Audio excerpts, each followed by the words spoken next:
الحمد لله رب العالمين والصلاة والسلام على أشرف الأنبياء والمرسلين نبينا محمد وعلى آله وصحبه ومن تبعهم بإحسان إلى يوم الدين وبعد. شرح الوافی بما فی الصحیحین کی آج کی اس اہم نشست میں آپ سب کا خیر مقدم ہے.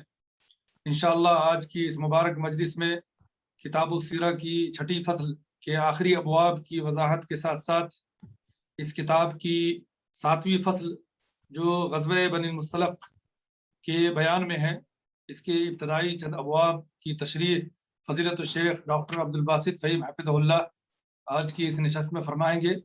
آپ حضرات و خواتین بغور سماعت کریں. وجزاکم اللہ خیر. بارک اللہ فیکم.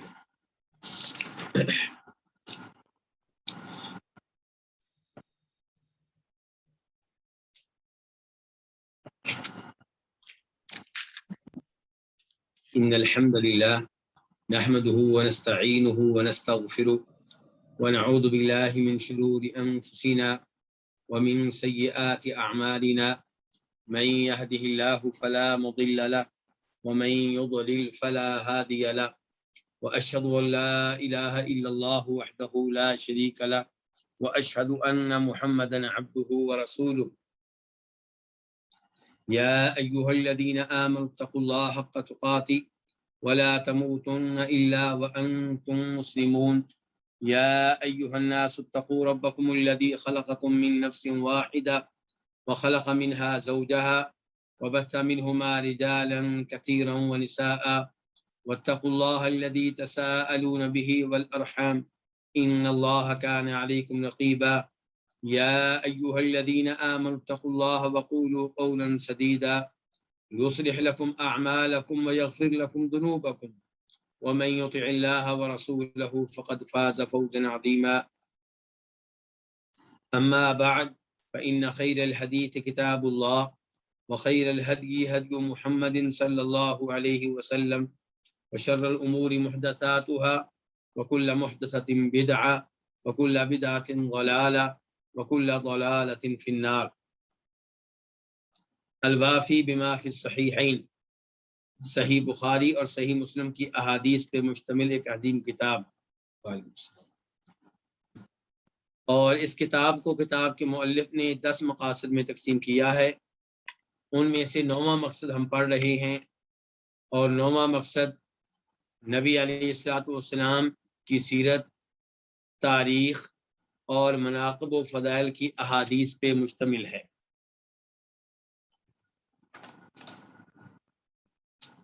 اس مقصد میں کئی ایک کتب ہیں، ان میں سے دوسری کتاب ہے کتاب السیرہ، یعنی کہ وہ احادیث جن کا تعلق نبی علیہ الصلوۃ والسلام کی سیرت سے ہے.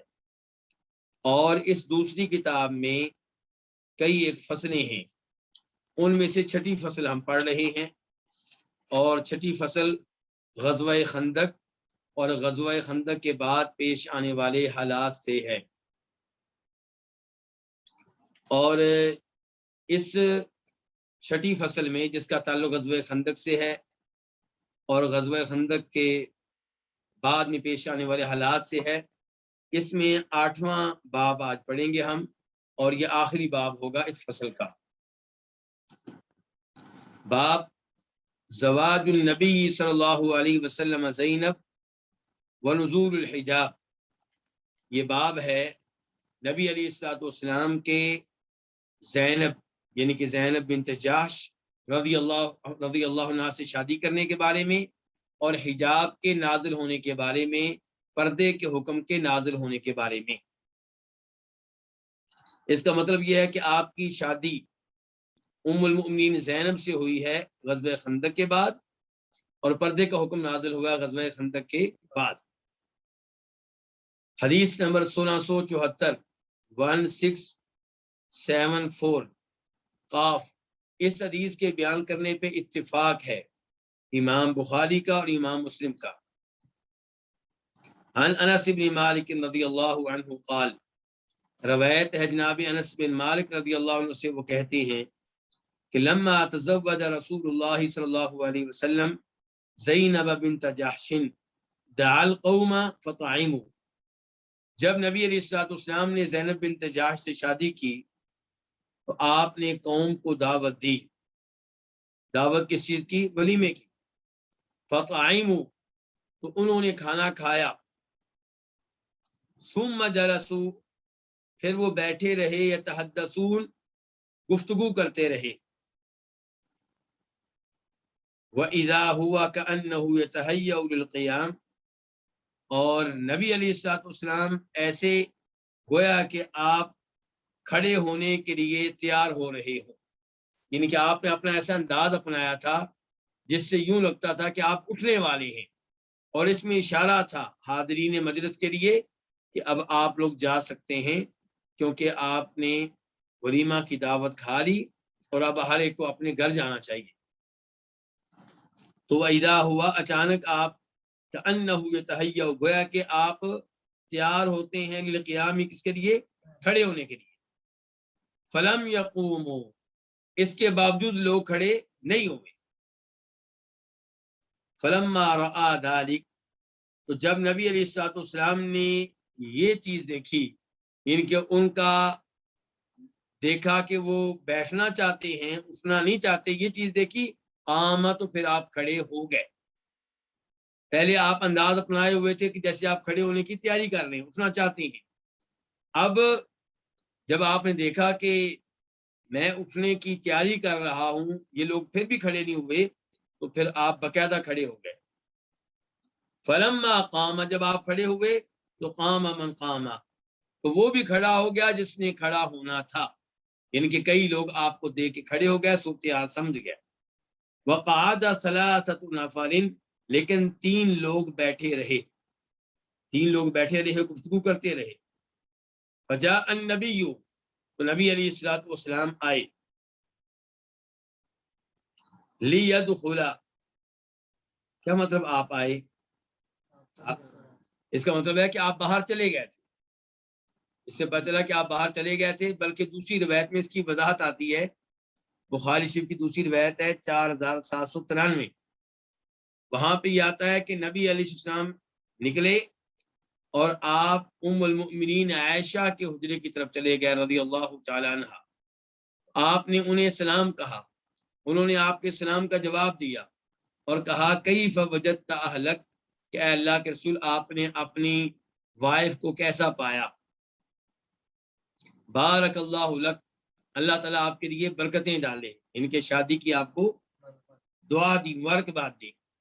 اور اس سے ہماری یعنی کہ بہنوں کو سبق حاصل کرنا چاہیے کہ اگر خاوند شادی کر ہی لیتا ہے تو اس کا مطلب یہ نہیں ہے کہ اسے بد دعائیں دی جائیں، اسے برکت کی دعا دیں کہ لڑکی آپ کے لیے باعث برکت ہو. اب وہ لڑکی باعث برکت ہوگی تو اس میں فائدہ خاوند کا بھی اور اس پہلی بیوی کا بھی. اور اگر وہ باعث برکت نہ ہوئی تو وہ آپ کے شوہر کو بھی لے جائے گی اور آپ کو بھی لے جائے گی. اس لیے دعا دینی چاہیے. تو ام المومنین عائشہ نے دعا دی ہے، بارک اللہ لک، کہ اللہ تعالیٰ آپ کے لیے آپ کے اہل میں برکتیں ڈالے. اسی طرح نبی علیہ الصلوۃ والسلام ایک ایک وائف کے حجرے میں گئے اور ہر ایک کو سلام کہا اور ہر ایک نے آپ کے سلام کا جواب دیا اور آپ کو دعائیں دیں اور آپ نے ان کو دعائیں دی. پھر آپ واپس آئے. فجاء النبی، تو نبی علیہ السلام آئے، لیدخل، تاکہ آپ داخل ہوں. کس کے پاس داخل ہوں؟ کس کے پاس جائیں؟ زینب کے پاس رضی اللہ تعالیٰ عنہ. فَإِذَا الْقَوْمُ جُلُوسٌ، تو اچانک لوگ بیٹھے ہوئے ہیں. اچانک کا مطلب کیا ہوتا ہے؟ یہ بار بار لفظ میں ترجمہ اچانک کرتا ہوں، ہمارے کئی لوگ نہیں جانتے کہ یہ اچانک اردو میں یعنی کتنا زیادہ استعمال نہیں ہوتا. تو مراد یہ ہے کہ خلاف توقع، جن کی امید تھی کہ اب تو جا چکے ہوں گے، لیکن خلاف توقع وہ اب بھی بیٹھے ہوئے ہیں. اور ایسے پیچھے کیا آیا تھا کہ اچانک اللہ کے رسول کا انداز ایسا ہے گویا کہ آپ کو کھڑے ہونے کی تیاری کر رہے ہو. ان کی یہ بھی خلاف توقع تھا صحابہ کرام کے لیے. تو اچانک لوگ بیٹھے ہوئے ہیں. وہ کتنے لوگ تھے جو بیٹھے ہوئے تھے؟ 3. ثم انہم قاموا، پھر بے شک وہ کھڑے ہو گئے. اب جب نبی علیہ السلام دوبارہ آئے تھے اور آپ نے دیکھا کہ بیٹھے ہوئے ہیں، آپ پھر چلے گئے، تو پھر وہ لوگ بھی کھڑے ہو گئے. فانطلقت، تو میں چلا. یہ کون ہے میں چلا؟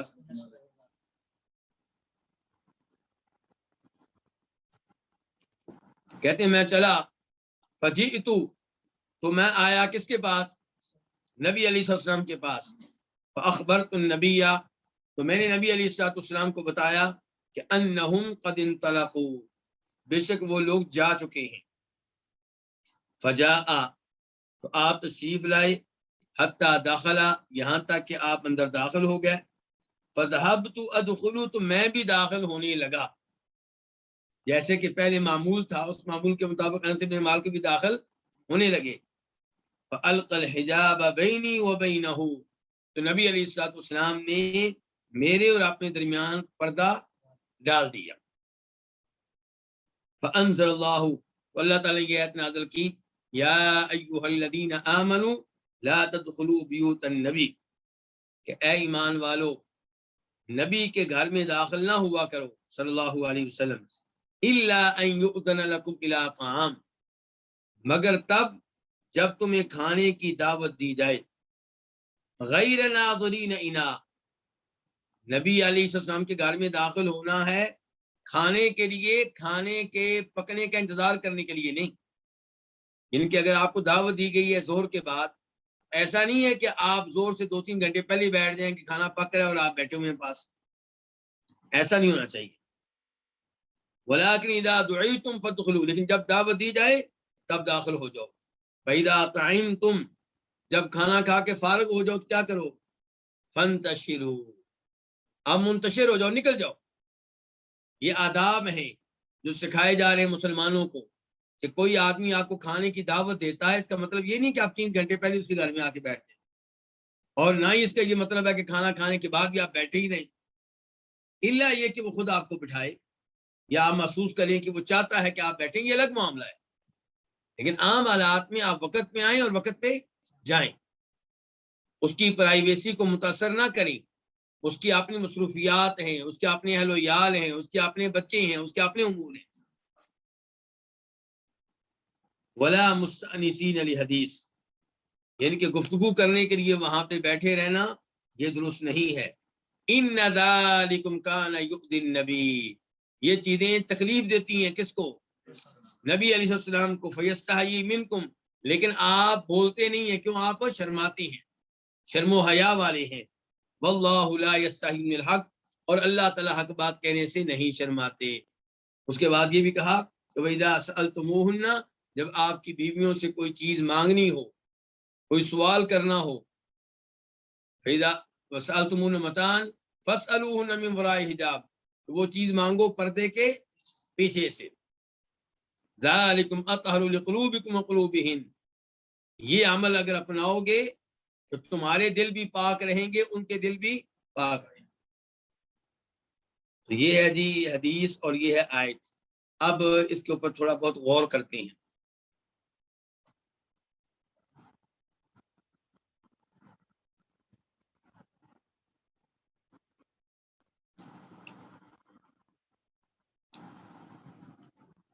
زینب بنت جاش سے آپ نے شادی کی، یہ پہلے کس کی وائف تھی؟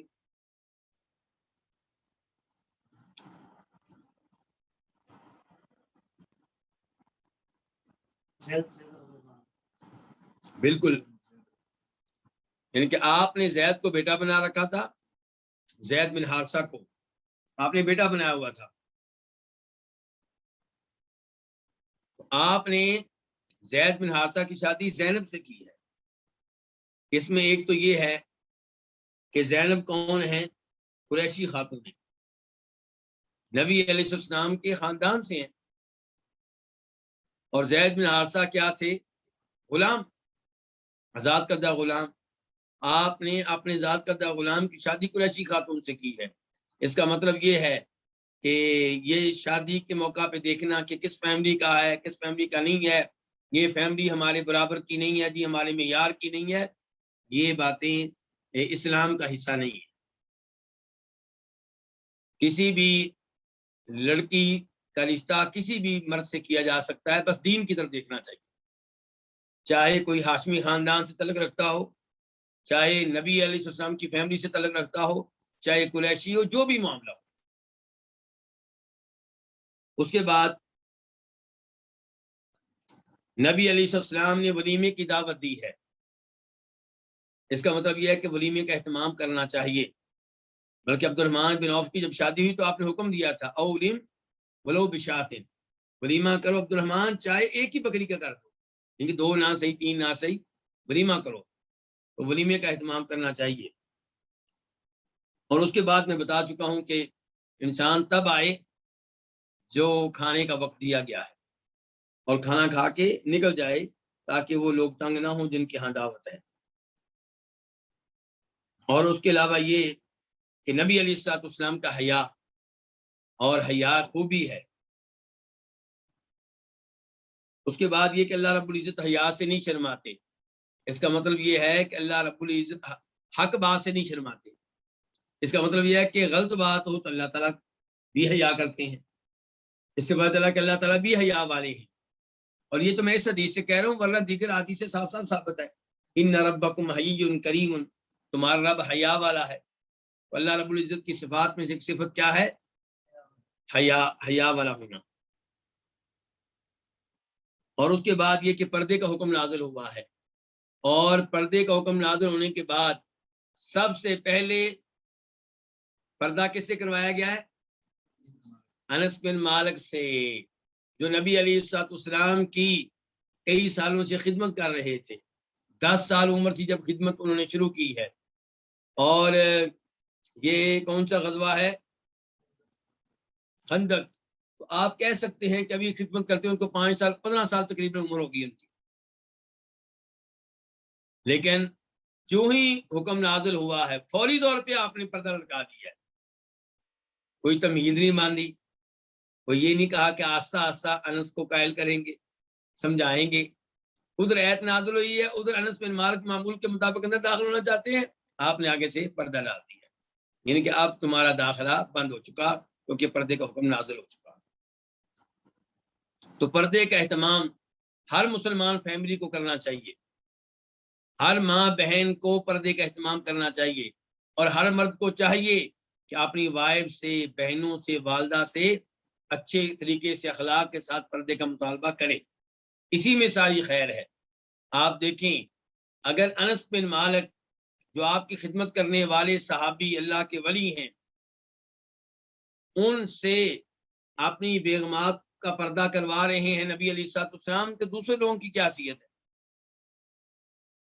اور پھر اللہ تعالیٰ کیا کہہ رہے ہیں کہ اس سے ان کے دل بھی پاک رہیں گے، تمہارے بھی، ان کے کن کے؟ امہات المومنین کے، اور تمہارے بھی کون؟ صحابہ کرام کے۔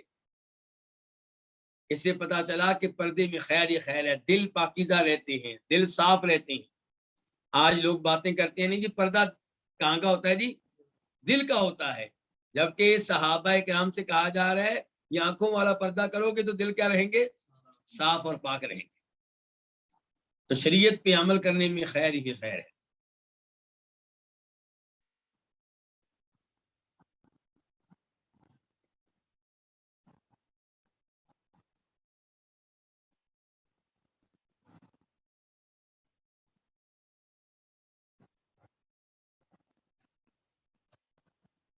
اس کے بعد الفصل السابع غزوۃ بنی المستلق، یہ 7ویں فصل جو ہے یہ غزوہ بنی المستلق کے بارے میں ہے۔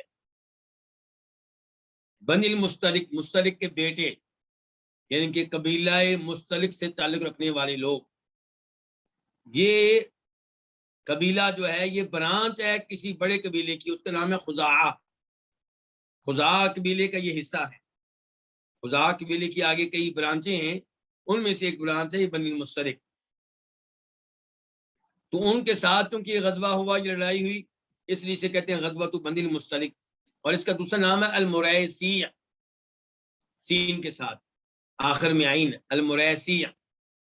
وہ اس لیے کہ جہاں پہ غزوہ لڑا گیا اس جگہ کا نام مریسی تھا، اس کے قریب چشمہ وغیرہ تھا، جو پانی تھا، جو کنواں تھا، اس کا نام کیا تھا؟ مریسیہ۔ یہ کب ہوا ہے غزوہ؟ کچھ علماء کرام کہتے ہیں 4 ہجری میں، کچھ کہتے ہیں 5 میں، کچھ کہتے ہیں 6 میں، اور زیادہ امید یہ ہے کہ سن 5 ہجری میں یہ ہوا ہے۔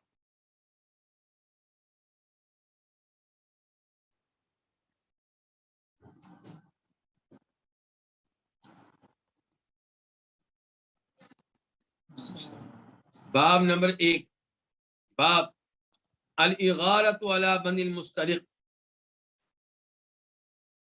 بنی مستلق یعنی کہ قبیلہ مستلق پہ حملہ کرنا۔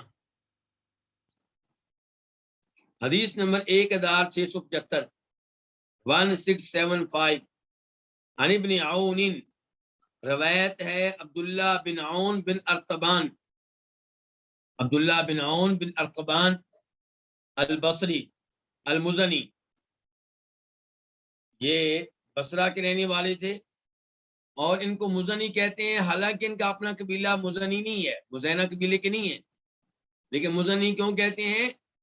کیونکہ جس قبیلے نے ان کو آزاد کیا وہ قبیلہ کون سا ہے؟ مزینہ قبیلہ، تو ان کی نسبت بھی اسی قبیلے کی طرف کر دی گئی۔ بتانا چاہتا ہوں کہ بنیادی طور پہ یہ بھی آزاد کردہ غلام ہے، اور یہ کہتے ہیں کتبت الی نافع، میں نے لکھا نافع کو۔ نافع کون ہے؟ یہ عبداللہ بن عمر کے آزاد کردہ غلام ہے۔ اشارہ اس جانب کرنا چاہتا ہوں کہ اگر آپ نبی علیہ الصلوۃ والسلام کی احادیث پڑھیں اور جائزہ لیں کہ کن کے ذریعے احادیث ہم تک پہنچی ہیں، تو آپ کو محسوس ہوگا کہ اس میں آزاد کردہ غلاموں کا بہت کردار ہے۔ اور اصحاب صفہ کون تھے؟ وہ بھی غریب لوگ تھے، اور نوح علیہ السلام کو بھی یہی طعنہ دیا گیا تھا ان کی قوم نے کہ اگر تو حق کے اوپر ہوتا تو تیری پیروی کرنے والے ہمارے معزز لوگ ہوتے، لیکن تیری پیروی کرنے والے کون ہیں؟ ہمارے معاشرے کے گرے پڑے لوگ جن کی کوئی حیثیت ہی نہیں ہے۔ اور جب ابو سفیان سے ہرقل نے پوچھا تھا، ہرقل کون؟ روم کا شہنشاہ قیصر، اس نے پوچھا تھا کہ یہ بتاؤ، اور اس وقت ابو سفیان کافر تھے، یہ بتاؤ کہ یہ آدمی جس نے نبی ہونے کا دعویٰ کیا ہے، اس کی پیروی کرنے والے معاشرے کے معزز لوگ ہیں یا کمزور قسم کے لوگ؟ تو ابو سفیان نے کہا تھا کمزور قسم کے لوگ۔ تو یہ اسلامی تاریخ ہے، دین پہ صحیح معنوں میں عمل کرنے والے، دین کا علم لینے والے، امامت و خطابت کی ذمہ داریاں سنبھالنے والے، احادیث یاد کرنے والے عام طور پہ کون ہوتے ہیں؟ غریب لوگ ہوتے ہیں۔ تو اس نعمت پہ اللہ کا شکر ادا کرنا چاہیے۔ مال جو ہے عام طور پہ سب کے لیے نہیں، کئی لوگوں کے لیے فتنہ بن جاتا ہے، تو یہ مال انہیں پھر محنت کرنے سے روکتا ہے، خصوصاً وہ محنت جو دین کے لیے ہو۔ جن کے پاس بہت زیادہ مال ہوتا ہے ان کے بچوں کے لیے قرآن حفظ کرنا مشکل ہو جاتا ہے، احادیث یاد کرنا مشکل ہو جاتی ہے۔ اس میں عبرت ہے ان لوگوں کے لیے جو مڈل طبقے سے تعلق رکھتے ہیں، جن کے پاس مناسب سا مال ہے، کہ وہ پریشان نہ رہا کریں، اسی میں ان کے لیے کوئی خیر ہے۔ تو یہ ہے عبداللہ بن عون۔ تو یہ روایت کہتے ہیں کہ میں نے لکھا نافع کی طرف۔ نافع کی طرف کیا لکھا؟ اس کی وضاحت آگے آ رہی ہے کہ آپ مجھے یہ بتائیں کہ کیا لڑائی سے پہلے دشمن کو اسلام کی دعوت دینا ضروری ہے؟ یہ سوال کون کر رہے ہیں؟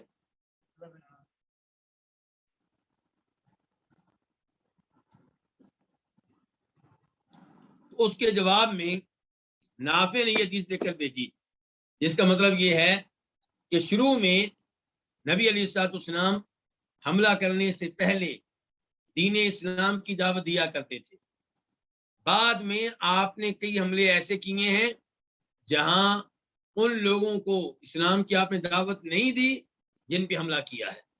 کیوں؟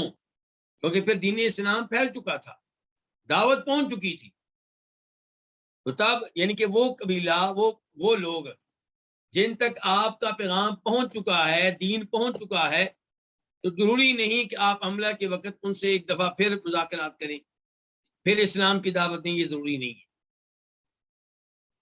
اور یہ جو حملہ آپ کریں گے یہ انہی کافروں پہ آپ کریں گے جن کے ساتھ آپ کی جنگ جاری ہے، جن کے ساتھ آپ کا معاہدہ ہو چکا ہے، جیسا کہ موجودہ ایام میں ہے۔ ان کے اوپر حملہ کرنا پیشگی معاہدہ توڑے بغیر یہ درست نہیں ہے۔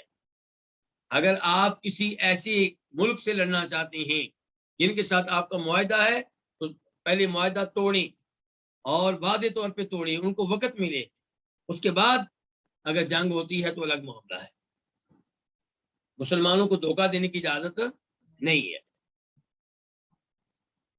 عبداللہ بن عون سے روایت ہے، وہ کہتے ہیں کہ میں نے لکھا نافع کو، فکتب الیہ، تو نافع نے مجھے لکھا، یعنی کہ انہوں نے جواب دیا میرے سوال کا، کہ ان النبی صلی اللہ علیہ وسلم اغار علی بنی المستلق، کہ نبی علیہ الصلوۃ والسلام نے قبیلہ مستلق پہ حملہ کیا، وہم غارون، جبکہ وہ حالت غفلت میں تھے، ان کو علم ہی نہیں تھا۔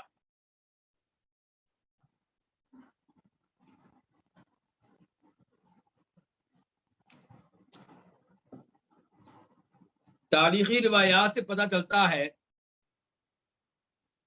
کہ وہ لوگ مسلمانوں سے لڑنے کی تیاریاں کر رہے تھے،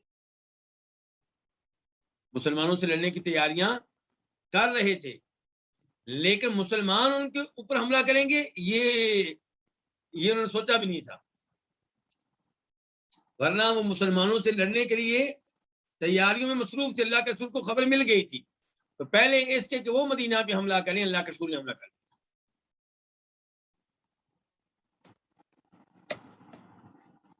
وَأَنْعَامُهُمْ تُسْقَىٰ عَلَى الْمَاءِ،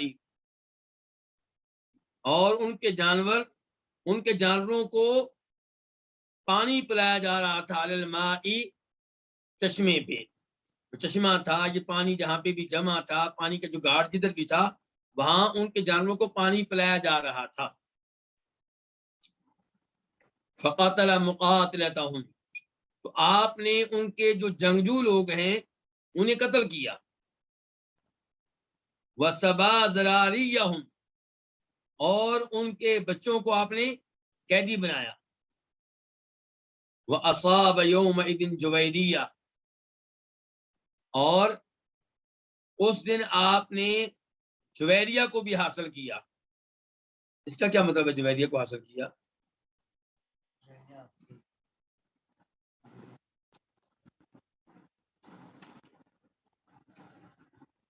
جویریہ بن المستلق جو قبیلہ ہے، اس کے سردار حارث بن ابی ضرار کی بیٹی ہے۔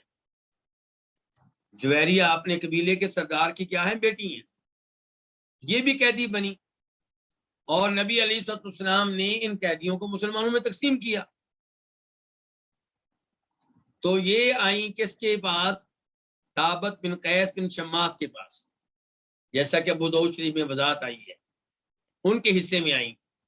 تو انہوں نے ثابت سے بات کی کہ آپ مجھے آزاد کر دیں اور بتائیں آپ کو کتنا پیسہ چاہیے، تو انہوں نے بتایا مجھے جتنا پیسہ چاہیے، ان کا معاہدہ ہو گیا آپس میں۔ اب جویریہ پیسے جمع کر رہی ہیں تاکہ آزادی حاصل کر سکیں،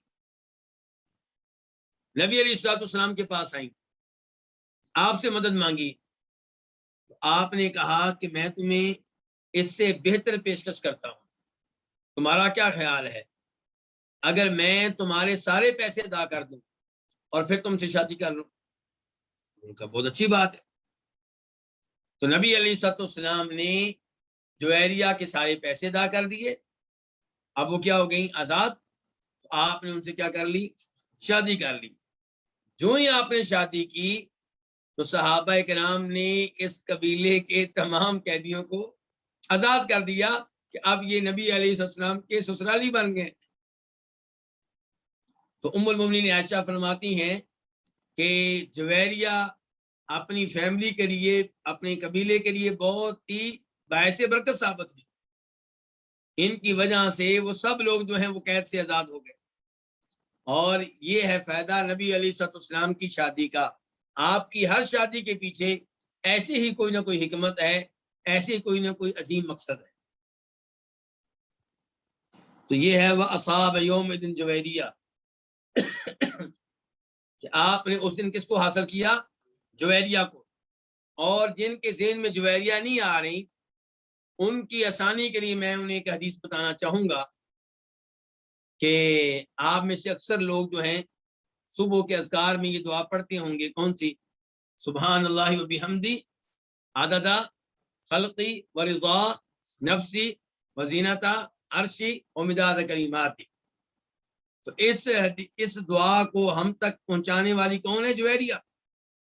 ام المومنین جویریہ کہتی ہیں کہ میں اپنی نماز کی جگہ پہ بیٹھی ہوئی تھی اور نبی علیہ السلام باہر گئے، جب آپ چاش کے وقت واپس آئے آپ نے کہا جویری ابھی تک بیٹھی اللہ کا ذکر کر رہی ہو؟ میں نے کہا جی ہاں اللہ کے رسول۔ فرمایا تو نے جتنا ذکر کیا اس وقت سے لے کے اب تک اگر اسے ایک ترازو میں رکھا جائے اور میں نے 3 کلمات کہے ہیں 3 بار، انہیں دوسرے ترازو میں رکھا جائے تو میرے کہے ہوئے یہ الفاظ جو 3 ہیں اور صرف 3 بار میں نے کہے ہیں تمہارے سارے اذکار پہ باری ثابت۔ وہ کیا تھے؟ سبحان اللہ و بحمدی عدد خلقی ورضا نفسی وزینۃ عرشی کلماتی۔ اس سے پتہ چلا کہ یہ الفاظ کتنے قیمتی ہیں اور اللہ تعالیٰ کے ہاں ان کا کیا مقام و مرتبہ ہے۔ یہ ابھی تک جو روایت ہم نے پڑھی ہے یہ کون بتا رہے تھے جی؟ ابن عون، لیکن وہ کس سے روایت کر رہے ہیں؟ نافع سے۔ اب نہ عبداللہ بن عون صحابی ہیں اور نہ نافع صحابی ہیں۔ اگر کوئی تابعی ایسی بات بیان کرے تو علماء کرام اس کی بات کو نہیں مانتے، چاہے وہ علم کا پہاڑ ہو۔ آپ دیکھیں کہ احادیث کے معاملے میں علماء احادیث نے کتنے زبردست اصول بنائے، قواعد بنائے، ضابطے بنائے، اور انہوں نے یہ ضابطے بناتے ہوئے یہ نہیں دیکھا اس ضابطے کی زد میں کون آئے۔ اب تابعین جو ہے اکثر ان میں سے کیا ہیں؟ اللہ کے ولی ہیں، متقی ہیں، پرہیزگار ہیں، لیکن اگر کوئی تابعی کہے اللہ کے رسول نے یہ کہا تو اس روایت کو علماء حدیث کیا کہتے ہیں؟ ضعیف، مرسل ہے اور ضعیف ہے، کیونکہ تابعی نے تو اللہ کے رسول کا زمانہ نہیں پایا، اس نے بذات خود ہی اللہ کے رسول کے الفاظ نہیں سنے، یہ بتائے اس نے حدیث کہاں سے لی ہے۔ تو یہاں پہ آخر میں جا کے نافع کو بتانا پڑا تھا کہ ان کی گفتگو قابل اعتماد ٹھہرے۔ وہ کیا کہتے ہیں حدثنی بہ، مجھے یہ بات کس نے بتائی ہے؟ عبداللہ بن عمر نے۔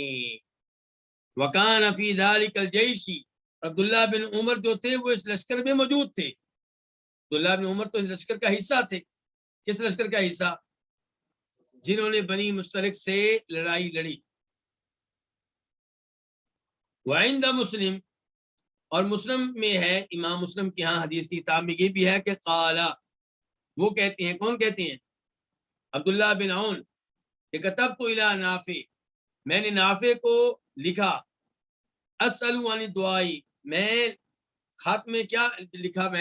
میں ان سے پوچھ رہا تھا عن الدعائی قبل القتال، لڑائی سے پہلے دعوت دینے کے بارے میں۔ کس چیز کی دعوت؟ اسلام کی۔ قال، تو عبداللہ کہتے ہیں فکتب الی، نافع نے مجھے لکھا، انما کان ذلک فی اول الاسلام، یہ اسلام کے آغاز میں تھا، وقد اغارا، اور نبی علیہ الصلوۃ والسلام نے حملہ کیا بنی المستلق پہ جبکہ وہ حالت غفلت میں تھے۔ ان کے اگر آپ نے پہلے دعوت دی ہوتی بھائی تیار ہو جاؤ، اسلام قبول کر لو، ورنہ جزیہ دو، ٹیکس دو، اگر یہ بھی نہیں دیتے تو پھر لڑنے کے لیے تیار ہو جاؤ، تو پھر وہ غفلت کی حالت میں نہ ہوتے۔ لیکن آپ نے ان پہ حملہ کیا غفلت کی حالت میں۔ لیکن اس میں کوئی شک و شبہ نہیں ہے کہ ایسے لوگوں پہ حملہ نہیں کیا جائے گا جن تک اسلام کی دعوت بالکل نہیں پہنچی، انہیں پہلے اسلام قبول کرنے کی دعوت دی جائے، اسلام قبول کر لیں الحمدللہ، ورنہ جزیے کا مطالبہ کیا جائے کہ پھر آپ ہمارے ملک کا حصہ بن جائیں اور ہم آپ لوگوں کی حفاظت کریں گے اور آپ کو آپ کے جو حقوق بنتے ہیں وہ دیں گے اور اس کے بدلے میں ہم ٹیکس لیں گے، جزیہ لیں گے۔ اگر وہ یہ دونوں باتیں نہ مانیں، نہ مسلمان ہونے کے لیے تیار ہوں، نہ ٹیکس دینے کے لیے تیار ہوں، پھر ان سے جنگ ہوگی۔ لیکن پھر خبردار کر دوں، ایسی اقوام جن کے ساتھ مسلمانوں کا معاہدہ ہو چکا ہے کہ ہم آپ سے نہیں لڑیں گے، ان سے کوئی لڑائی نہیں ہوگی، ان سے کوئی لڑائی نہیں ہوگی۔ یہ لڑائی انہی سے ہوگی جن کے ساتھ کوئی ایسا معاہدہ نہیں ہے۔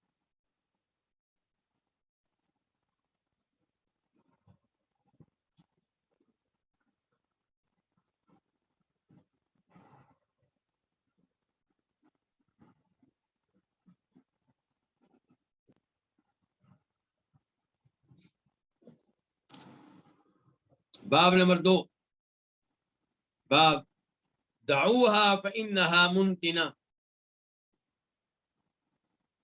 اس کو چھوڑ دو، ان کے اس سے دور رہو، اس کو ترک کر دو، کیونکہ یہ بدبودار چیز ہے۔ یہ کس کی بات ہو رہی ہے؟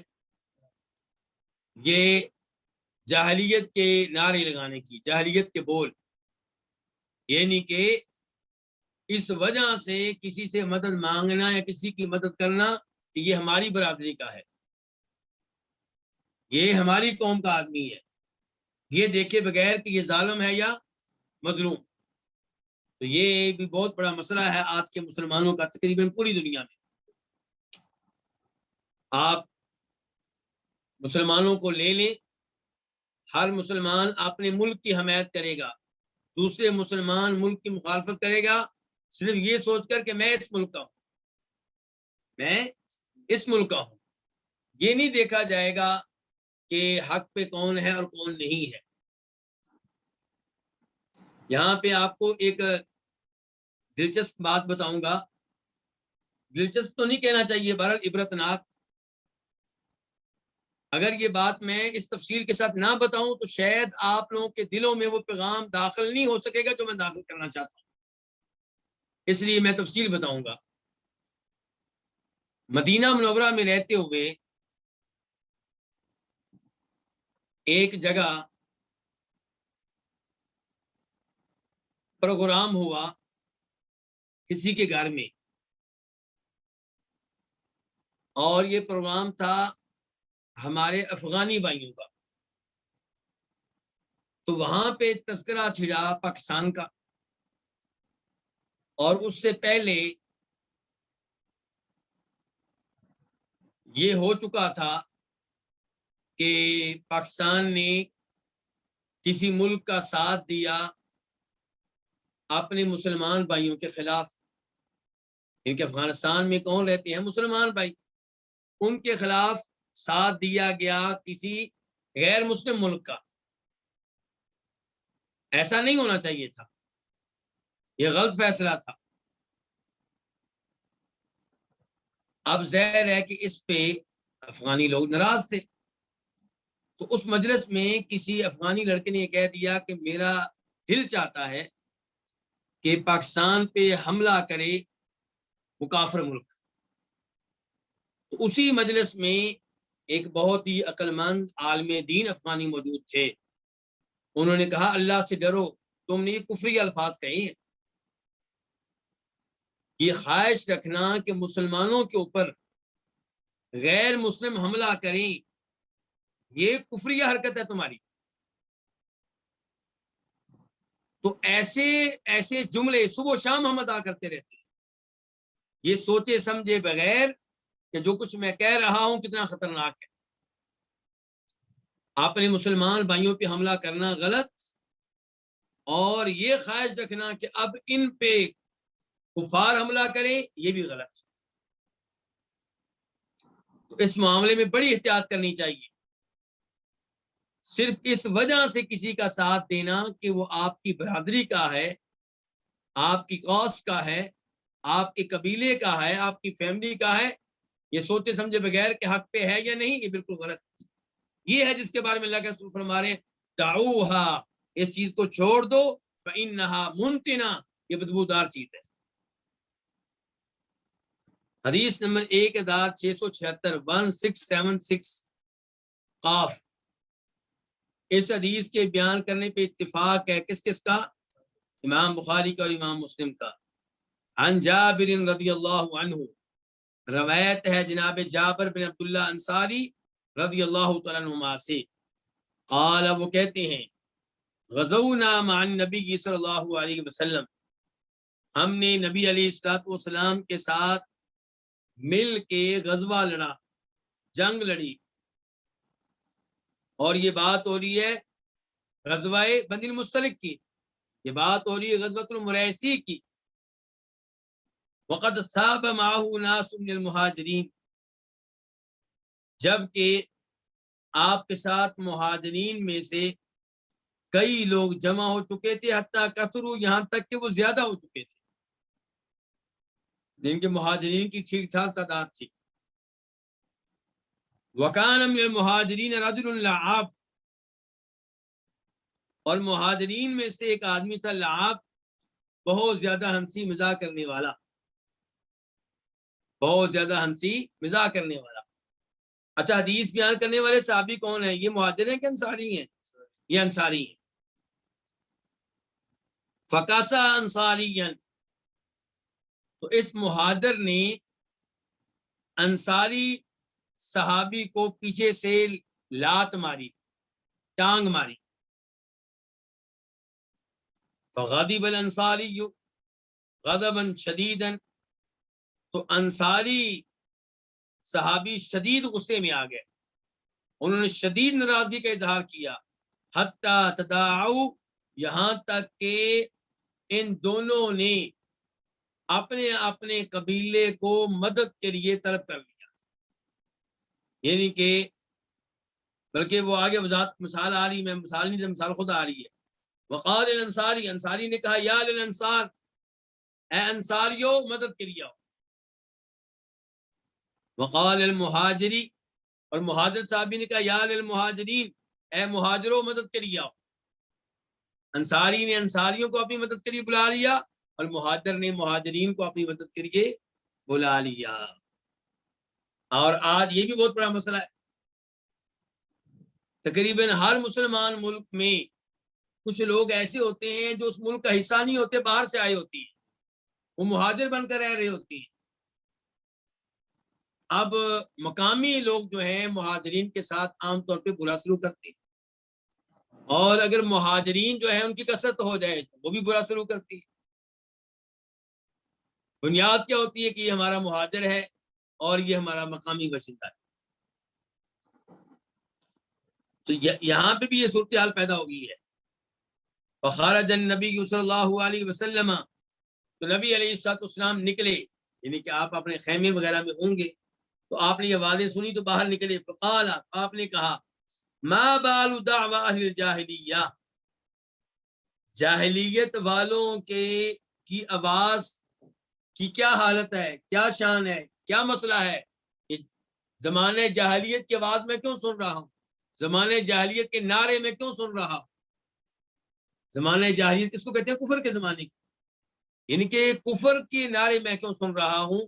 یعنی کہ مدد کے لیے بلانا اور مدد کے لیے آنا صرف اس لیے کہ آپ ہماری برادری کے، ہمارے قبیلے کے، یہ تو جاہلیت کا طریقہ ہے، یہ کافروں والا طریقہ ہے۔ مسلمان تو ایسا نہیں کرتا، مسلمان دیکھتا ہے کون ظالم ہے کون مظلوم ہے۔ تو ما بال دعوی اہل الجاہلیہ، جاہلیت والوں کے بول کی کیا کیا معاملہ ہے۔ ثم قال، پھر آپ نے کہا ما شانہ، ان کا کیا معاملہ ہے، کیا حالت ہے ان کی، یہ کیا چکر ہے؟ فاخبرا، تو آپ کو بتایا گیا، بکسعۃ المہاجری الانصاری، مہاجر کے انصاری کو لات مارنے کے بارے میں، ٹانگ مارنے کے بارے میں بتایا گیا کہ اس نے یہ کام کیا ہے۔ قال، کہتے ہیں کون؟ جابر کہتے ہیں کہ فقال النبی، تو کہا نبی علیہ الصلوۃ والسلام نے، دعوها، اس کو چھوڑ دو، کس کو؟ جاہلیت کے بول کو، جاہلیت کے سنارے کو، اس کو ترک کر دو۔ فإنها خبیثۃ، کیونکہ یہ نعرہ، یہ بول جو ہے کیا ہے؟ خبیث ہے، کبیث ترین یہ بول ہے، بدترین قسم کا یہ بول ہے، اور واقعی اس کے نقصان بہت زیادہ ہے۔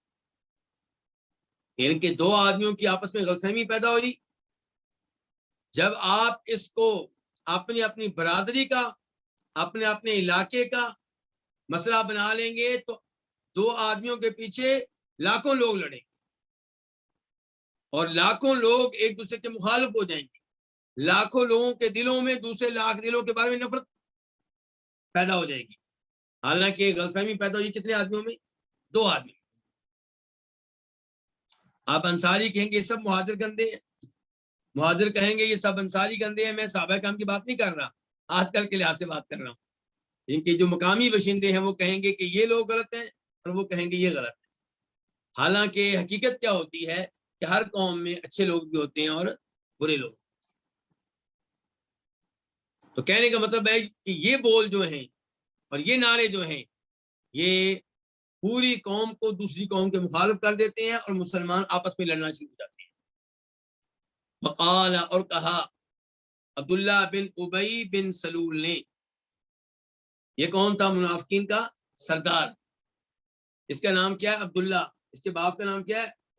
ابی. اور سلول کس کا نام ہے؟ اس کی ماں کا نام ہے. تو عبداللہ نے کہا اقد تداعوا علینا، کیا ان لوگوں نے ہمارے خلاف ایک دوسرے سے مدد مانگی ہے؟ یعنی کہ یہ جو مہاجر ہیں، جو مکہ سے جن کو نکالا گیا تھا اور ہم نے ان کو پناہ دی، یہ آج ہمارے خلاف مدد کے لیے ایک دوسرے کو بلا رہے ہیں. جو منافق تھا نا، معاملے کو اچھال رہا ہے. اور یہی نقصان ہوتے ہیں تعصب کی بنیاد پہ، قومیت کی بنیاد پہ، لسانیت کی بنیاد پہ جب لڑائیاں ہوں تو اس کے یہی نقصان ہوتے ہیں. جو شر پسند ہوتے ہیں ان کو موقع مل جاتا ہے، وہ مزید معاملے کو بڑھاتے ہیں. صلح کرانے کی بجائے وہ ان کی کوشش ہوتی ہے کہ آگ مزید لگے. اب یہ کہہ رہا اچھا ان لوگوں نے ہمارے خلاف ایک دوسرے کو مدد کے لیے پکارا ہے. لئن رجعنا الى المدینہ، اگر ہم مدینہ کی طرف واپس گئے تو لَيُخْرِجَنَّ الْأَعَزُّ مِنْهَا الْأَذَلَّ، تو مدینہ سے جو زیادہ عزت والا ہوگا اس کو نکال دے گا جو ذلت والا ہو. عزت والے کون ہوئے؟ وہ اپنے آپ کو مراد لے رہا ہے. اور آپ نے جیسے منافقوں کو کیا مراد دے رہا ہے کہ ہم کون ہیں؟ عزت والے. کیونکہ ہم مدینہ کے ہیں. اور اس نے تو مدینہ کا لفظ نہیں بولا ہوگا، ہو سکتا ہے جیسے بھی کہا. ہاں کہا یہ کہ ہم اس شہر کے مالک ہیں، ہم نے ان لوگوں کو پناہ دی ہے، یہ آج آ کے باتیں کرتے ہیں اور ہمارے لوگوں سے لڑائی لڑتے ہیں. یہ ذلیل لوگ جو ہیں ہم ان کو نکال دیں. تو ذلیل سے مراد اس نے کس کو لیا؟ نبی علیہ السلام اور آپ کے صحابہ کرام کو، نعوذ باللہ من ذالک. اللہ، اور یہ الفاظ اللہ نے قرآن میں بھی نقل کیے ہیں کہ انہوں نے کہا رجعنا الی المدینہ لیخرجن الاعز منها الاذل، جب ہم مدینہ واپس پہنچیں گے تو عزت والے ذلیل لوگوں کو نکال باہر کریں گے. اللہ نے کیا کہا؟ وَلِلَّهِ الْعِزَّةُ وَلِرَسُولِهِ وَلِلْمُؤْمِنِينَ وَلَكِنَّ الْمُنَافِقِينَ لَا يَعْلَمُونَ. عزت کا مالک تو اللہ ہے، اور عزت ہے اللہ کی یا جس کو اللہ عزت دے دے. اور وہ کون ہے؟ اللہ کے رسول، مومن. فقال عمر نے کہا رضی اللہ عنہ الا نقتل یا رسول اللہ هذا الخبیث، اے اللہ کے رسول کیا ہم اس خبیث کو قتل نہ کر دیں؟ کس کو؟ عبداللہ بن ابی کو. عمر نے کہے الفاظ دی عبداللہ کے بارے میں، عبداللہ بن ابی کے بارے میں. فقال النبی صلی اللہ علیہ وسلم، تو فرمایا نبی علیہ السلام نے لا، نہیں یہ کام نہیں کرنا، اس کو قتل نہیں کرنا. کیوں؟ یتحدث الناس، لوگ باتیں کریں گے کہ انہ کان یقتل اصحابہ، کہ بے شک محمد اپنی ساتھیوں کو قتل کیا کرتا تھا. تو قتل پھر کیوں نہیں کرنا؟ کیونکہ اسلام کے بارے میں لوگ باتیں کریں گے، نبی علیہ السلام کے بارے میں باتیں کریں گے، اور اسلام سے لوگ پھر نفرت کریں گے. لوگ جو ہیں پھر اسلام کے قریب نہیں آئیں گے. حالانکہ اس نے جو الفاظ کہے تھے وہ الفاظ اس کو مرتد کرنے کے لیے، مرتد ثابت کرنے کے لیے کافی ہیں، اور ان الفاظ کی وجہ سے اس کی گردن اتار دینی چاہیے تھی. گردن اترنے کا وہ حقدار تھا، قتل ہونے کا وہ حقدار تھا اپنے مرتد ہو جانے کی وجہ سے.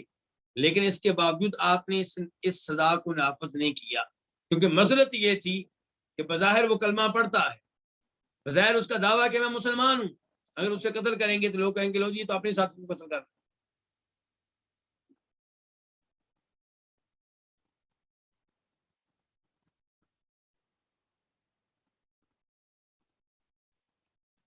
اس کے بعد پھر کیا ہوا؟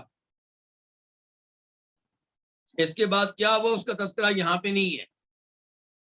یہ حدیث ہے بخاری مسلم کی، اس کا تذکرہ ترمذی میں آیا ہے، وہ میں آپ کو بتانا چاہوں گا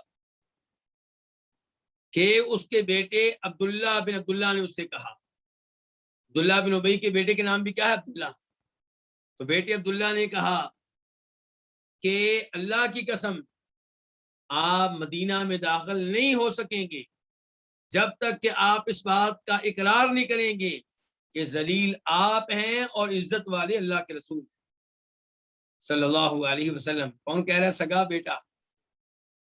آپ نے، کیونکہ بیٹا جو ہے وہ سچا مسلمان ہے، باپ تو منافق ہے.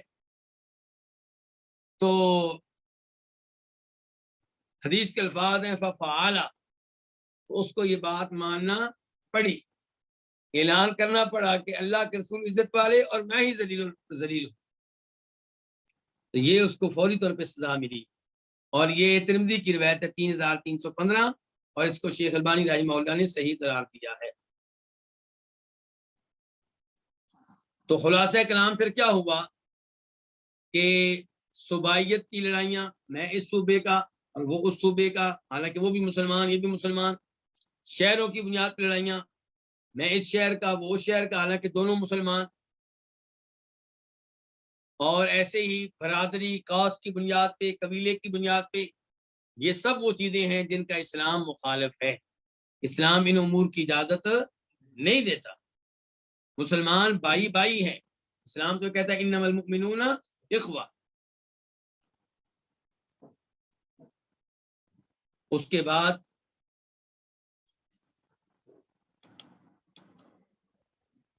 باب نمبر 3، باب حدیث الافکی.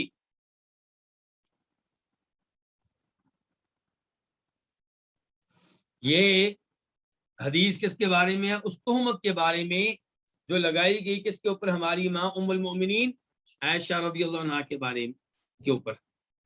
حدیث نمبر 1677 1677 قاف. اس حدیث کے بیان کرنے پہ اتفاق ہے کس کس کا؟ امام بخاری کا اور امام مسلم کا. ان عائشہ رضی اللہ عنہا قالت، ام المؤمنین عائشہ رضی اللہ عنہا سے روایت ہے، وہ کہتی ہیں کان رسول اللہ صلی اللہ علیہ وسلم اذا اراد سفرا اقرع بین ازواجی، کہ نبی علیہ السلام جب کوئی سفر کرنا چاہتے تو اپنی بیویوں کے درمیان قرعہ ڈالتے، قرعہ اندازی کرتے، اس کا نام نکلے گا اس کو ساتھ لے کے جانا ہے.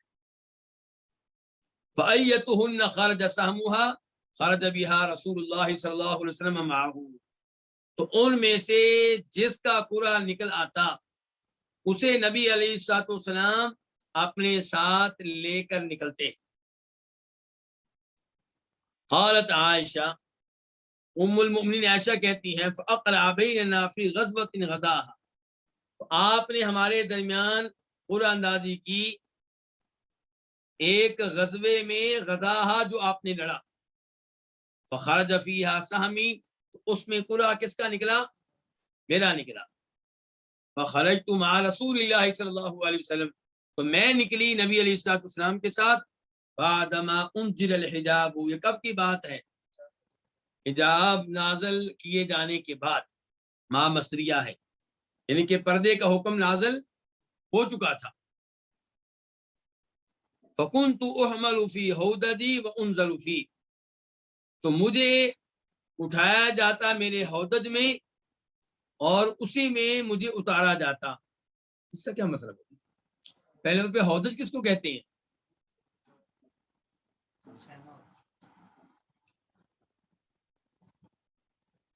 اونٹ، اونٹ کے اوپر رکھا جاتا تھا کیا؟ پالان، کجاوا، لکڑی سی.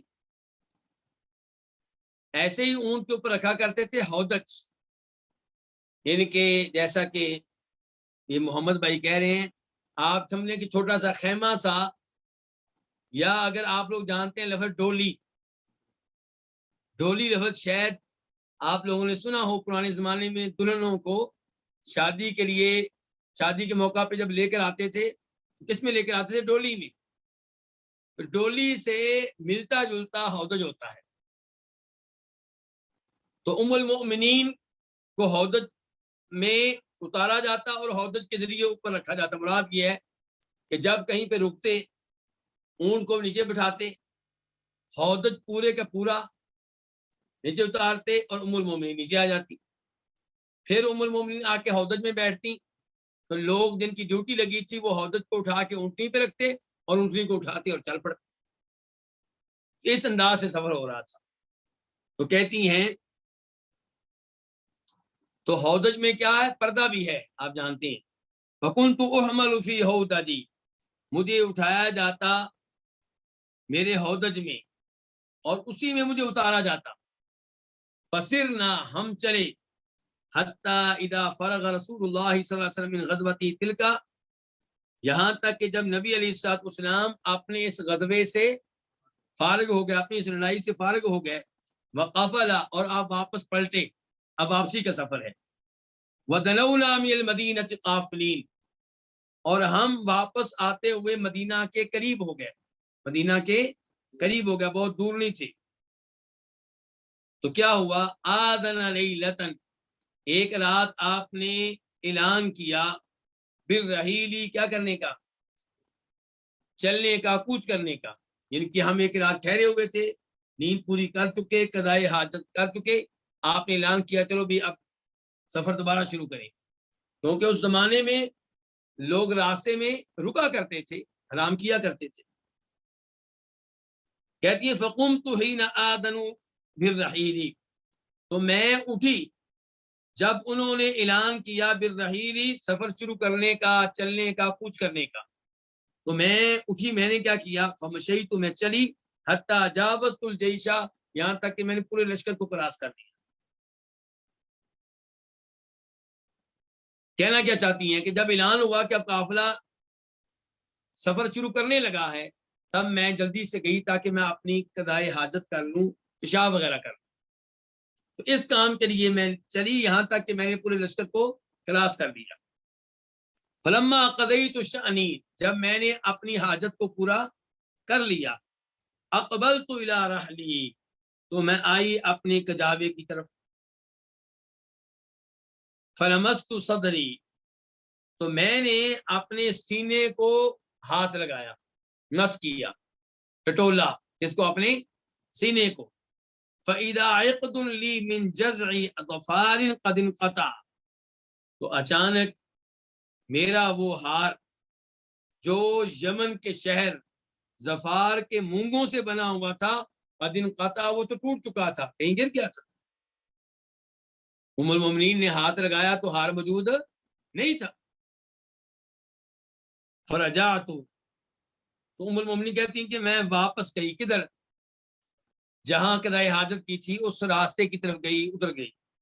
فالتمست عقدی میں نے تلاش کیا اپنا ہار, فحبسنی ابتغاؤہ تو مجھے لیٹ کر دیا اس کو, اس کی تلاش نے, اس کی تلاش نے مجھے کیا کر دیا, لیٹ کر دیا.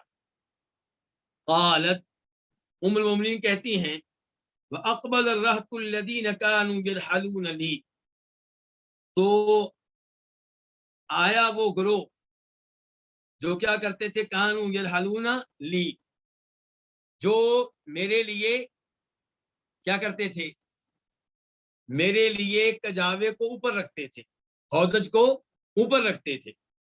وہ لوگ آئے, فاحتملوا ہودجی انہوں نے میرا ہودج اٹھایا, فرحلوہ اور اس کو رکھ دیا, علی بعیری میرے اس اونٹ پہ, الذی کنت ارکب علیہ جس پہ میں سوار ہوتی تھی, جس اونٹ پہ میں سوار ہوتی تھی اس اونٹ پہ انہوں نے میرا ہودج رکھ دیا.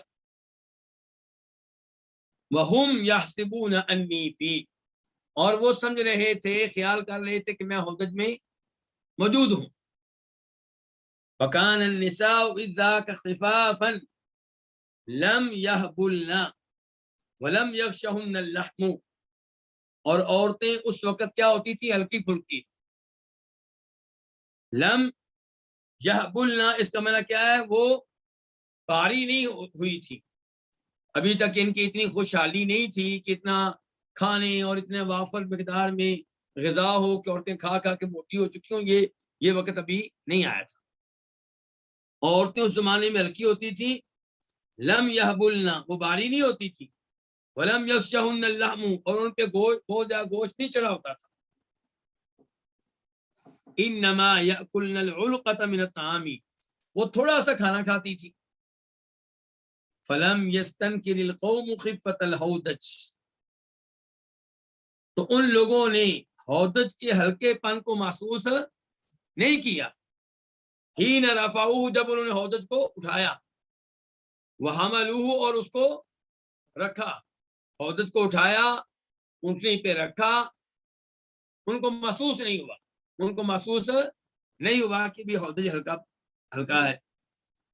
کہتی ہیں وَكُنْتُ جَارِيَةً حَدِيثَةَ السِّنِّ، اور میں 9 عمر بچی تھی. ام المومنین کی کتنی عمر ہوگی اس وقت؟ تقریباً 15 سال.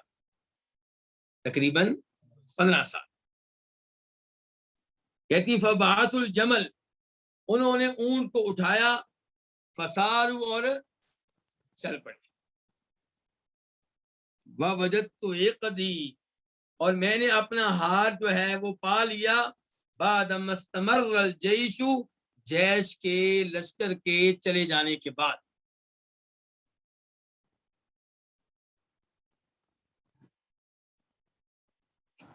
اس حدیث سے کیا معلوم ہو رہا ہے؟ شروع کے حصے سے معلوم ہوا کہ بیویوں کے درمیان انصاف کرنا چاہیے. سفر پہ کس بیوی نے جانا ہے اس کے لیے مناسب کیا ہے، کیا کر لیا جائے، پورا اندازی کر لی جائے. جس کا نام نکلے وہ آپ کے ساتھ جائے. اس کے بعد یہ کہ راستے میں جب آرام کیا جائے تو اعلان ہو جانا چاہیے تاکہ سب ساتھی خبردار ہوتے ہیں. اعلان ہو جانا چاہیے کہ کب قافلہ نکلے گا، کب دوبارہ سفر شروع ہوگا. اس کے بعد یہ کہ ام المؤمنین کا ہار گم ہوا ہے، اور ام المؤمنین کو یہ بھی نہیں پتا کہ گم ہو چکا ہے. کب پتا چلا ہے؟ جب انہوں نے واپس آ کے قضاء حاجت کر کے واپس آئی ہیں، سینے پہ ہاتھ مارا ہے. اس کا مطلب یہ ہے کہ ام المؤمنین مومنوں کی ماں ہونے کے باوجود، نبی علیہ الصلوۃ والسلام کی وائف ہونے کے باوجود، ابو بکر رضی اللہ عنہ کی بیٹی ہونے کے، ایک عظیم صحابی کی بیٹی، ایک عظیم نبی کی وائف، اور صحابہ کرام کی بہن، تو اللہ کی ولیہ ہونے میں کوئی شک و شبہ ہی نہیں ہے. ان کی شان اور مقام ہر کوئی جانتا ہے. ان کو بھی پتا نہیں چلا کہ میرا ہار گم ہو چکا ہے، تو پتا چلا کہ وہ عالم الغیب نہیں تھے. اب جب پتا چلا ہے کہ ہار گم ہو گیا ہے، پھر یہ نہیں پتا کب کہاں پڑا ہوا ہے. آج کل کے پیر کہتے ہیں جی ہم بتا سکتے ہیں کہ آپ کی جو چیز چوری ہوئی ہے وہ کہاں پہ ہے، کس کے پاس. یہاں پہ ام المومنین کو پتا نہیں چل رہا کہ کہاں ہے، تلاش کر رہی ہے. اچھا، ایک تو ادھر ہار کا پتا نہیں چل رہا، اور ایک ادھر سے یہ نہیں پتا چلا کہ لشکر چلا گیا ہے، قافلہ چلا گیا، ہم کو یہ بھی نہیں پتا چلا.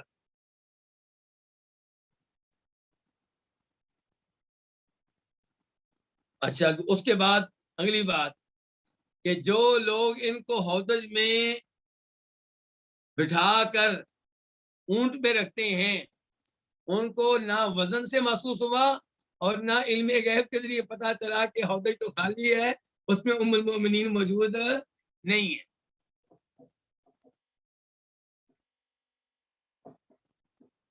اور اس سے یہ بھی پتا چلا کہ غیر مرد کسی عورت کی خدمت کر سکتے ہیں،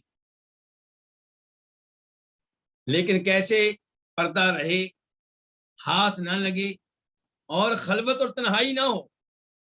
یہ خدمت ہوتی تھی سب کے سامنے خدمت ہی ہوتی تھی.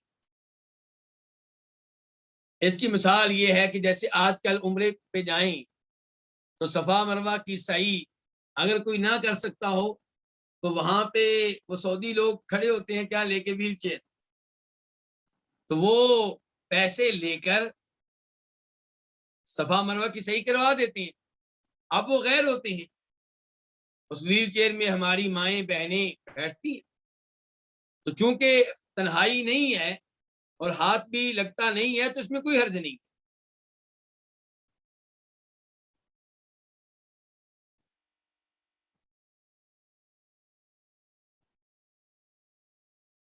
تو ام المومنین کہتی ہیں کہ میں نے ہار پا لیا لشکر کے چلے جانے کے بعد. فجئت منازلہم، تو میں ان لوگوں کے ٹھکانے پہ آئی. ولیس بہا منہم داع ولا مجیب، اور وہاں پہ ان میں سے نہ کوئی آواز دینے والا موجود تھا اور نہ کوئی جواب دینے والا موجود تھا. اس سے یہ بھی پتا چلا کہ شرم و حیا کی وجہ سے عورتیں قضائے حاجت کے لیے دور نکل جاتی تھی. اگر قریب میں ہوتی تو محسوس ہو جاتا ہے قافلہ جا رہا ہے. اسے پتہ چلا کہ کافی دور گئی تھی. تو کہتی جب میں واپس آئی تو وہاں پہ نہ کوئی آواز سننے والا اور نہ کوئی جواب دینے والا. کہتی فتیممت منزلی الذی کنت فیہ، میں نے قصد کیا اپنی اس مقام کا جس مقام پہ میں تھی. کیا مطلب؟ یعنی کہ جب قافلہ موجود تھا تو جہاں پہ انہوں نے میرا اونٹ بٹھایا تھا اور جہاں پہ میں آرام کے لیے رکی تھی اسی جگہ پہ آ کے میں بیٹھ. اور یہ بات دلالت کرتی ہے ام المؤمنین کی عقل مندی پہ. اور میں یہ حدیث ذکر کرتے ہوئے خبردار کیا کرتا ہوں بھائیوں کو، خصوصاً حج کرنے والوں کو، عمرہ کرنے والوں کو، وہ گم ہو جائے تو ادھر ہی بیٹھ جائے جہاں پہ گم ہوا ہے. یہ نہیں کہ آپ اس کو تلاش کرتے پھریں اور وہ آپ کو تلاش کرتا پھرے، ایسا نہیں ہونا چاہیے. تو فتیممت منزلی، میں نے اپنی اس جگہ کا قصد کیا جہاں پہ میں تھی. وظننت، اور مجھے یقین تھا، میرا یہ گمان تھا کہ انہم سیفقدوننی، کہ وہ جلد ہی مجھے گم پائیں گے. فیرجعون الی، اور میری طرف واپس آئیں گے. مجھے یقین تھا کہ آگے جا کے کہیں پھر دوبارہ قافلہ رکے گا آرام کے لیے تو میرا اونٹ بٹھایا جائے گا، حوضت جو ہے اس کو اتارا جائے گا. پھر جب دیکھیں گے اندر سے کوئی نہیں نکل رہی پھر ظاہر ہے کہ جائزہ لیں گے اور واپس آئیں گے. فبین انا جالسۃ فی منزلی، جب کہ میں بیٹھی ہوئی تھی فی منزلی، اپنی جگہ پہ. غلبتنی عینی، تو مجھ پہ میری آنکھ غالب آ گئی. فنیم تو میں سو گیا میں سو گئی، مجھ پہ میری آنکھ غالب آ گئی اور میں سو گئی. وکان صفوان بن المعطل السلمی ثم الذکوانی من وراء الجیش، صفوان بن معطل السلمی الذکوانی یہ لشکر کے پیچھے پیچھے تھا. یعنی کہ اللہ کے رسول علیہ الصلوۃ والسلام نے ان کی ڈیوٹی لگائی تھی کہ آپ نے لشکر کے پیچھے پیچھے آنا ہے. مقصد یہ تھا کہ گری پڑی چیز ہو تو یہ اٹھا لیں. فاصبح عند منزلی، تو صفوان نے صبح کی عند منزلی، میری جگہ کے پاس جہاں میں یعنی کہ اتری ہوئی تھی.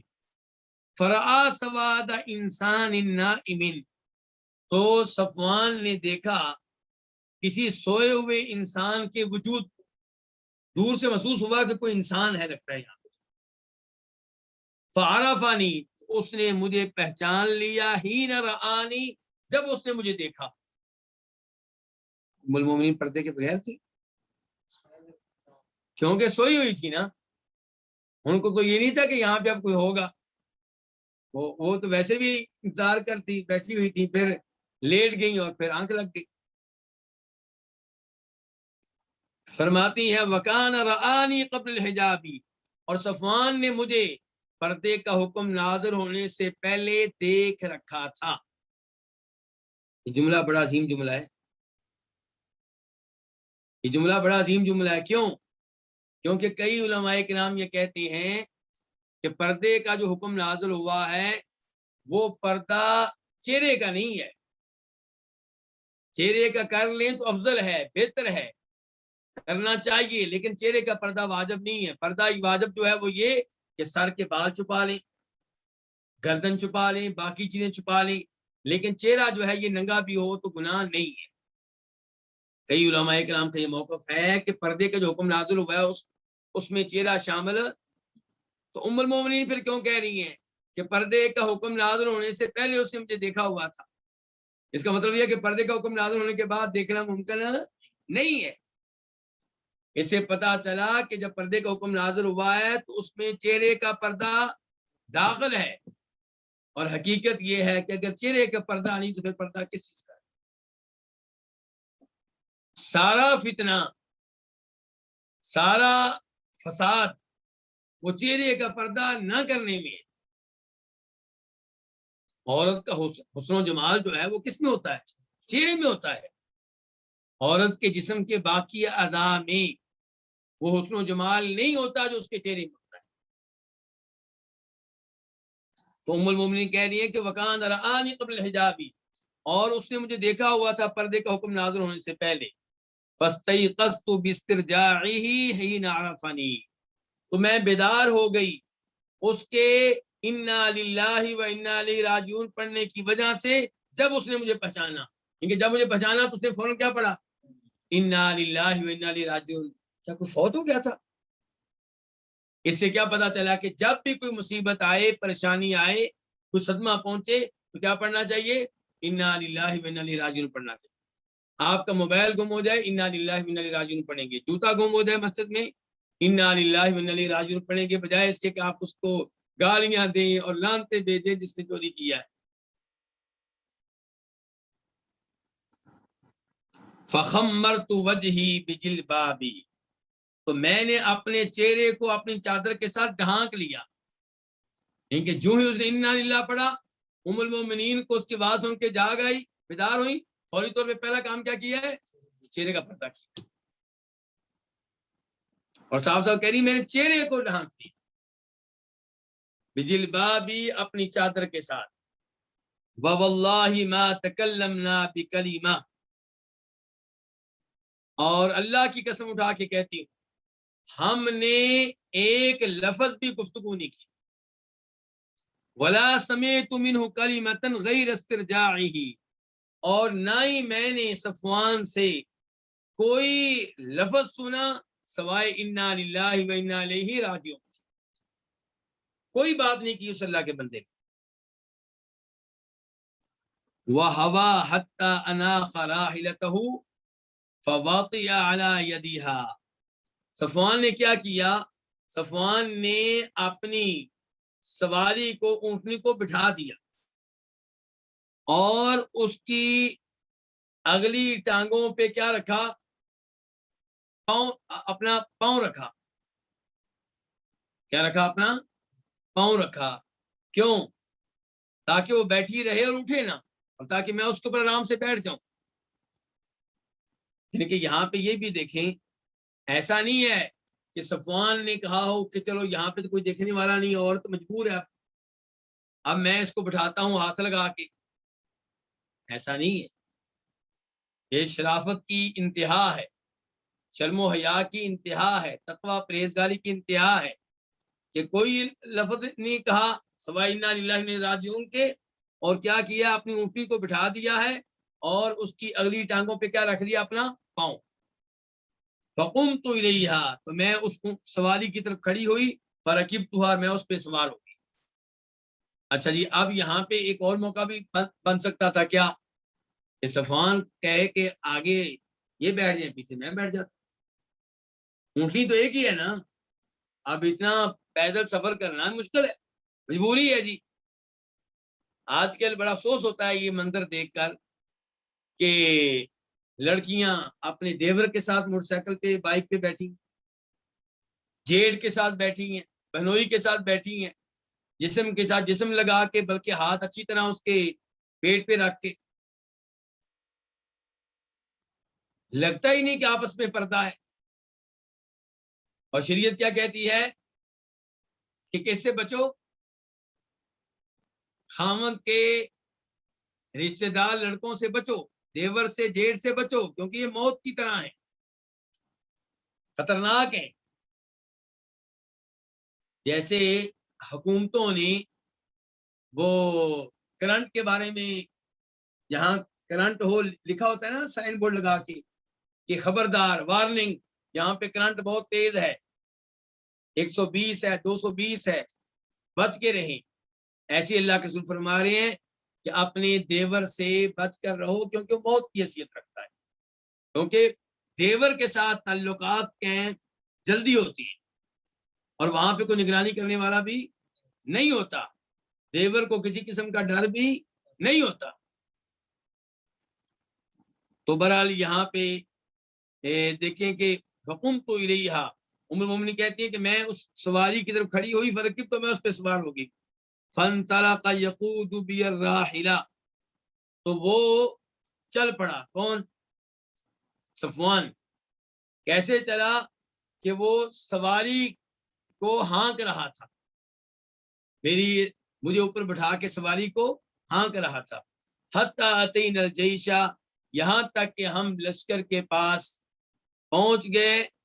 موغرین فی نہر الظہیرۃ، اس حال میں کہ ہم انتہائی گرمی کے آغاز میں داخل ہو چکے تھے.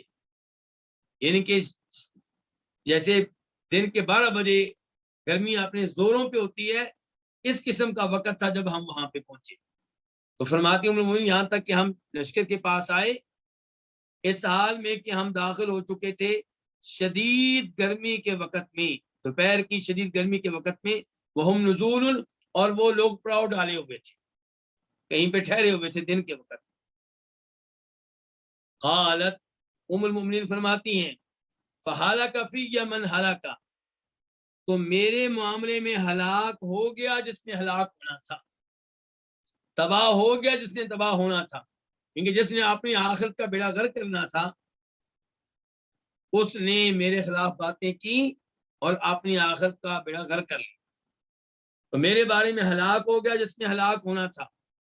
وکان الذی تولی کبر الافک عبداللہ ابن ابی ابن سلول، اور وہ شخص جس نے تہمت کے بڑے حصے کا بیڑا اٹھایا، ذمہ داری سنبھالی، وہ عبداللہ بن ابی بن سلول تھا. تہمت لگانے والوں میں جو پیش تھا، سب سے آگے تھا، وہ یہ شخص تھا.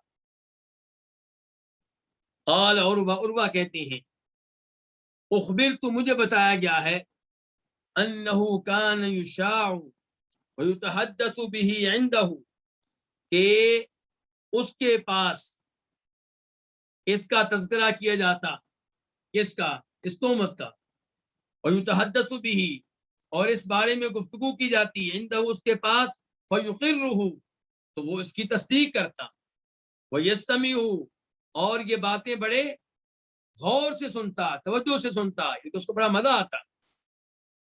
وَيَسْتَوْشِيهِ، اور اس معاملے کو کریتا تاکہ اس کو عام کر سکے، لوگوں میں نشر کر سکے اور پھیلا سکے.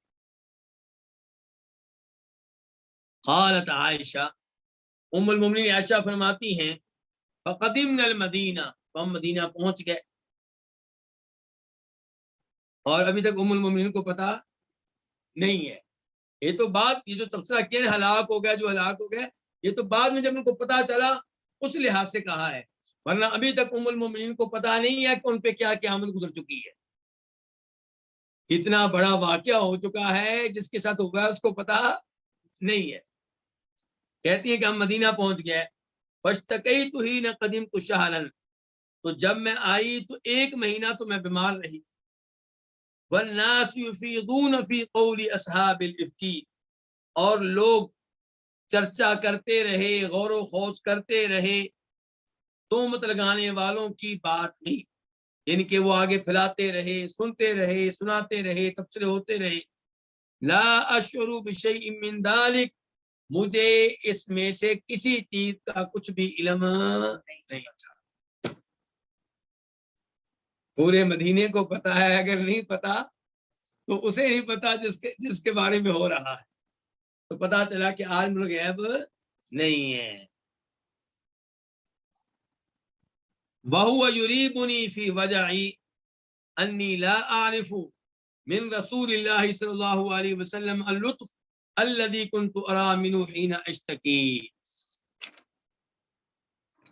مجھے شک میں، میری اس بیماری کے دوران مجھے یہ چیز شک میں ڈالتی تھی کہ میں نبی علیہ الصلوۃ والسلام کی طرف سے اس نرمی کو، اس لطف کو، اس شفقت کو نہیں جان رہی تھی جو میں آپ کی طرف سے دیکھا کرتی تھی جب میں بیمار ہوا کرتی تھی. پہلے جب میں بیمار ہوتی تھی اللہ کے رسول کا بڑا خیال رکھتے، بڑی مہربانی فرماتے، بڑی شفقت فرماتے، بڑا لطف فرماتے. اس دفعہ وہ چیز مجھے نظر نہیں آ رہی تھی، یہ مجھے کھٹتی تھی. کیا معاملہ ہے، کیوں آپ بدلے سے ہیں؟ کہتی ہیں کہ مجھے اپنی اس بیماری میں یہ چیز شک میں ڈالتی تھی کہ میں اللہ کے رسول علیہ الصلوۃ والسلام کی طرف سے نہیں پہچان رہی تھی اس شفقت کو، اس نرمی کو جو میں آپ کی طرف سے دیکھا کرتی تھی جب میں بیمار ہوا کرتی تھی. انما يدخل علی رسول اللہ صلی اللہ علیہ وسلم فیسلم، بس اتنا ہو رہا تھا کہ سوائے اس کے نہیں کہ میرے پاس اللہ کے رسول آتے، سلام کرتے، پھر کہتے کیف تیکم، تم کیسی ہو، ثم ینصرف، پھر آپ کیا کرتے، واپس چلے جاتے، اتنی بات کر کے آپ واپس چلے جاتے۔ فذلک یریبنی، یہ چیز مجھے شک میں ڈالتی تھی، پریشان کرتی تھی، ٹینشن میں ڈالتی تھی۔ ولا اشر بالشر، اور مجھے اس شر کا علم نہیں تھا، اس تہمت کے بارے میں کچھ علم نہیں تھا۔ حتی خرجت حین نقحت، یہاں تک کہ میں نکلی جب مجھے افاقہ ہوا، یعنی کہ جب میری بیماری سے کچھ بہتر ہوئی تو میں گھر سے نکلی۔ فخرجت مع ام مستح، چنانچہ میں ام مستح کے ساتھ نکلی قبل المناصے، مناصے نامی جگہ کی طرف، اور یہ وہ جگہ تھی جہاں عورتیں قضاء حاجت کے لیے جایا کرتی تھی۔ کہتی میں ام مستح کے ساتھ مناصے کی طرف نکلی، وکان متبرزنا، اور یہی جگہ ہمارے قضاء حاجت کی جگہ تھی۔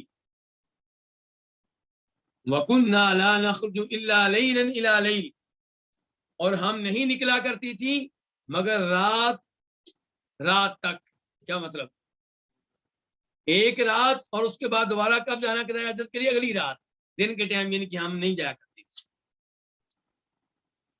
وَذَلِكَ قَبْلَ أَن نَتَّخِذَ الْكُنُفَ قَرِيبًا مِّن بِيُوتِنَا، اور یہ پہلے اس کے کہ ہم واش روم بنائیں اپنے گھروں کے قریب۔